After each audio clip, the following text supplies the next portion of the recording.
my little internet friends, we're gonna dive into the color tab in Lightroom today. This is a powerful tab. In fact, this tab has got so much packed into it, it's gonna take up 3 videos to go through the whole thing. So let's just jump right into it and get going. I've got an image here in Lightroom. As always, I'm going to do my basic edits first. I'm gonna do my auto and my light and make my changes there, and any cropping if I needed to do it, which might just be just a tiny bit here, but not a whole lot. And we'll call that good, but I really want to spend some time here in the color tab in Lightroom. So I'm gonna move the slider over down here at the bottom of my screen until I can see color, and there it is. I'm gonna go ahead and tap on that guy to bring up my color options. And in this first video, we're just gonna talk about these 4 sliders right here: temp, tint, vibrance, and saturation.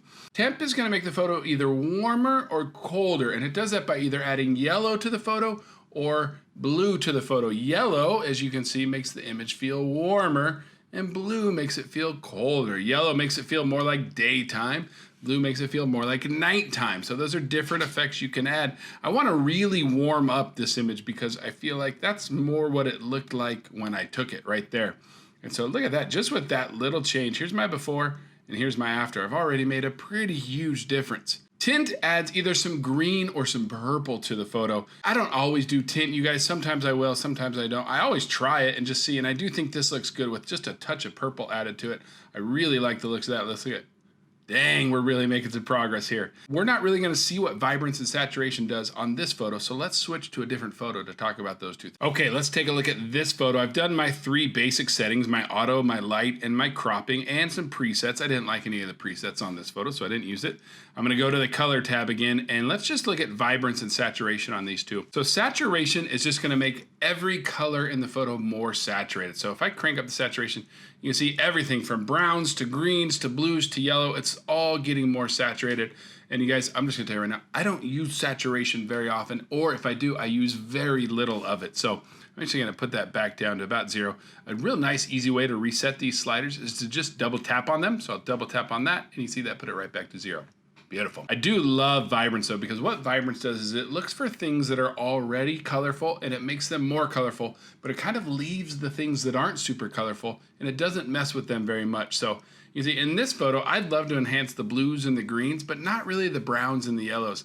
And that's exactly what vibrance will do. Let's crank that up a little bit, and you can see, look at the water's really coming in nicely. The grass in the background's coming in nicely, but the yellow in the sky and the hills in the background didn't really get changed that much. Let me show you that again. I'm gonna reset vibrance.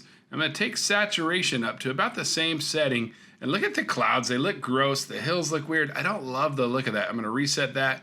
Now I'm gonna take vibrance to about that same setting, and that looks much better to me because I got the blue and the green to pop in the water and the top of the sky, but not the browns and the yellows. So vibrance is gonna make things that are colorful more colorful, but it's gonna leave things that are more neutral colored more neutral. It's not going to adjust them as much. So I'm a big fan of that. So might as well do some temp while I'm here. And you don't always have to. Like adding a little bit of yellow to this photo, gross. I don't like that at all. I'm going to just reset that by double tapping on it. Let's try adding some green or some purple. Maybe a touch of purple.